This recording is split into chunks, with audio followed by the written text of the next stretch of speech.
Hello and welcome to another edition of Another Book Review. This week I'll be reviewing Lincoln and the Bardo by George Saunders. I'll talk very briefly about the author, go into a spoiler-free overview of the plot, talk about what I liked about it, what I didn't like about it, who I'd recommend the book to, and finish off with what I'll be reading for next time. George Saunders has been writing for about 27, almost 30 years now. His earlier collections were very well critically acclaimed. He has several short story collections. 10th of December is the one that comes to mind that have received a lot of attention and a lot of awards. He has been on the faculty of Syracuse University, teaching creative writing in the MFA program for, I think, since 1997, and came in with the same class of authors as David Foster Wallace and Jeffrey Eugenides. There's a famous picture of them all together. So that's kind of the wave of authors that he came in with. This is his first novel, and it is something of an experimental novel, the way it's usually described. It's a little bit hard to explain in one sentence, so I'll try my best to give you some background on it. I'm not going to spoil anything. It's kind of a difficult book to spoil, but what the book is about is in 1862, during the Civil War, Abraham Lincoln's son Willie, who I think is 12 at the time, comes down with typhoid fever and he dies. And this book is told kind of in two paths. One of the paths are historical records, either written from that time, so basically primary sources, or things that were written years later talking about the time of his getting sick and dying, as well as George Saunders also fictionalizes some of these things, so he has kind of fictionalized accounts of William Lincoln getting sick and dying of typhoid fever. So that's one path of the book. Those are some of the chapters on the book. The other set of chapters are the stories of the ghosts who are living in the cemetery where Lincoln's child, Willie Lincoln, is interred. Lincoln and the Bardo. A bardo is, from what I gather, a spiritual term, basically meaning between two worlds.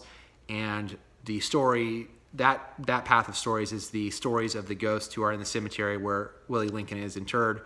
And they are conspiring together to get Willie Lincoln to be able to talk to his dad, Abraham Lincoln, one final time before he moves on to whatever the afterlife is in this book. That's the plot of the book. What I liked about the book, I think the book, when it's working really well, is really about Abraham Lincoln and his feelings of grief with not only the loss of his child, but also the loss of the 3,000 people who have died in a battle right around this time. And the book talks about, you never get Abraham Lincoln as a character in the book. You're always viewing Abraham Lincoln through the eyes of other people. There's a thing where ghosts can inhabit his body and you're getting his thoughts, but they're filtered through other people.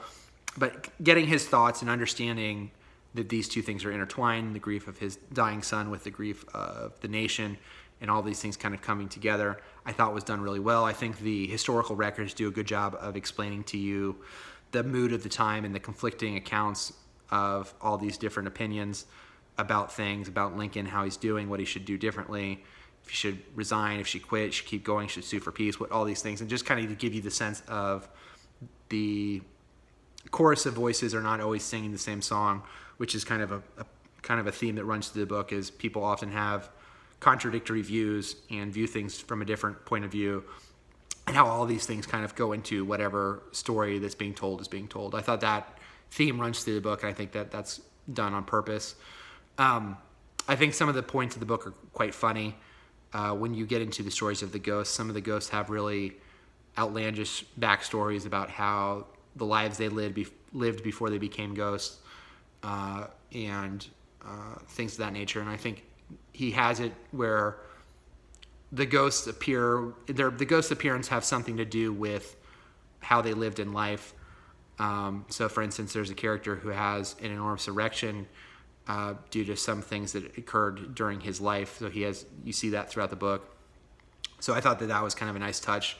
Some of the writing is very moving. He does a very good job at a couple places with using really beautiful analogies. So I think those are the things that I liked about it.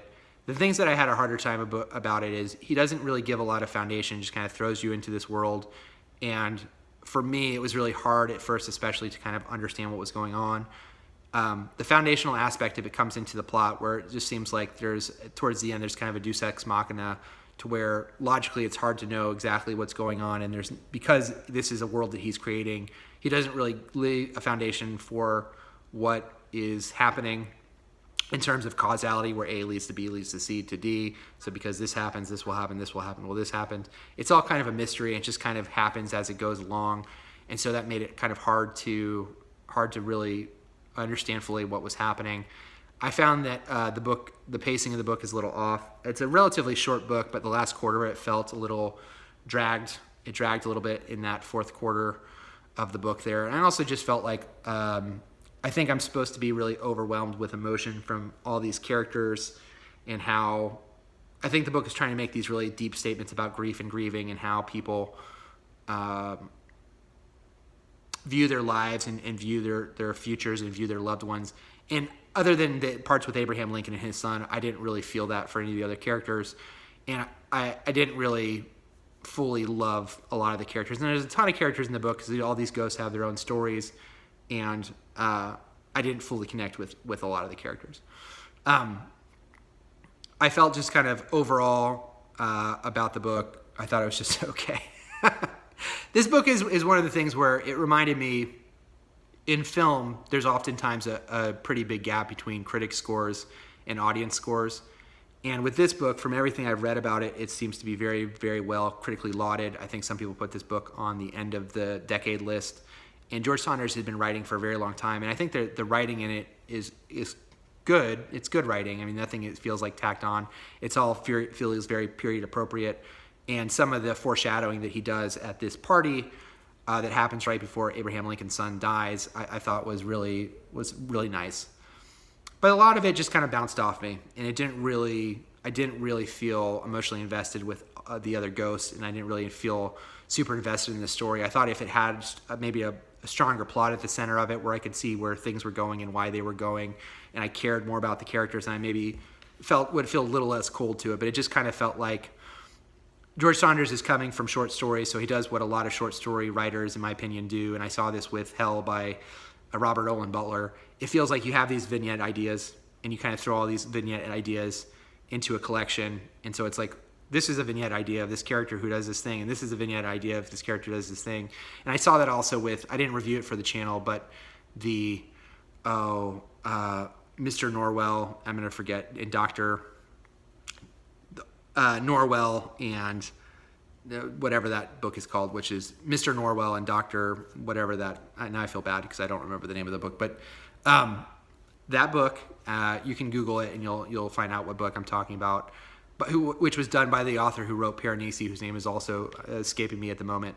But that was that book as well. It was just like, I have all these like mini ideas, and I'm going to throw them all in this book. And it's not really a short story collection, but it's not really a novel either, because it's not really a strong plot that's going through. And that book had more of a plot than this book does.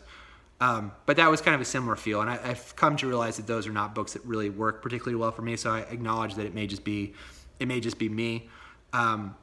But I didn't really connect as strongly emotionally with this book as I thought I was. And there are certainly parts that the writing is very strong. And I thought there were certainly parts where there were emotional parts where you're dealing with Abraham Lincoln and the death of his son, and how those things twin with the deaths of this country during the Civil War, and has this very period of grieving. And some of the details in the book are really, really nice, but just as a whole, it didn't fully work for me. I think if you are someone who's a history buff and you you can deal with experimental literature, and you don't really mind all these kind of like ideas that are coming at you, and the foundation of the world and the rules of the world are secondary to you and don't matter as much, then you may like this. That's what it reminded me of. It reminded me of Hell by Robert Owen Butler and American Gods, and is it Mr. Strange and Dr. Norwell? I think that's what the book is called. I think it's Mr. Strange and Dr. Norwell. But those are the books that it reminded me of, and if you like those things, you'll like this. And I think the more you know about the Lincoln presidency, the more you'll get out of this. I felt like I have a pretty decent baseline knowledge, and I don't think you need to know all the ins and outs of the Lincoln presidency, but I think it does maybe help your enjoyment of this. But that's Lincoln and the Bardo by George Saunders. And next time I will be reading After Steve, How Apple Became a $1 trillion company and Lost Its Soul by Trip Mickle. But if you have read Lincoln and the Bardo and you feel differently than me, please let me know in the comment section below. I will say the audiobook is a star-studded cast. I tried to listen to this on audio, and I found it very difficult to follow because of the way that thoughts and words are attributed in this book, where he, instead of saying he said or she said, he'll give you basically a paragraph of text and then tell you at the bottom who this is attributed to.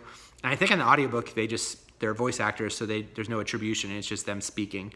And I found that to be really hard to follow, especially in this book, where I think in the beginning it lacks that laying a foundation of the rules and the understanding of the rules of the universe, for me at least. So Lincoln in the Bardo, George Saunders. Until next time, please like the video, subscribe to the channel if you haven't already. Again, if you have read Lincoln in the Bardo and you feel this is really something worthy of being on the best of the decade list, please let me know below. Not to say that there's not some nice writing in there, it just overall didn't hit the sweet spot for me. Till next time, bye.